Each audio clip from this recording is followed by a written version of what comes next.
दोन दोन तीन तीन चार चार पाच पाच वर्षाच्या लहान लहान चिमुकल्या मुलींवर बलात्कार अत्याचार होत आहेत.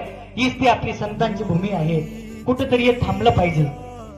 गेल्या 8-15 दिवसामध्ये, जास्त दिवस झालेले नाहीत, मला वाटतं 8 ते 10 दिवस झालेले आहेत, मालेगावात घडलेली घटना.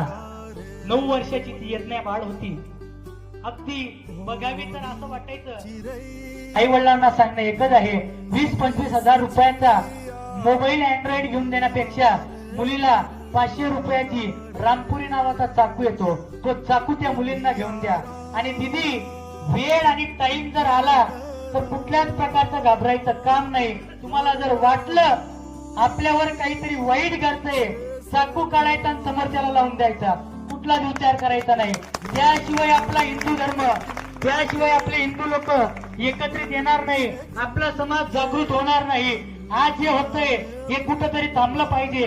शासन व्यवस्था शासनाकडे आहे, पोलीस खातं शासनाच्या अंडर मध्ये आहे, सगळ्या गोष्टी शासनाच्या अंडर मध्ये आहेत. आणि फक्त एका नराधमाला सोडा, ज्याने अत्याचार केलेला आहे, अशा एकाला फक्त भर चौकामध्ये पब्लिकच्या स्वाधीन करा आणि त्या भर चौकामध्ये त्या नालायक नराधमाला फाशीवर चढवा. नवीन कोणी हिंमत करणार नाही त्या बाई बेटीला हात लावण्याची, कोणाची ताकद होणार नाही.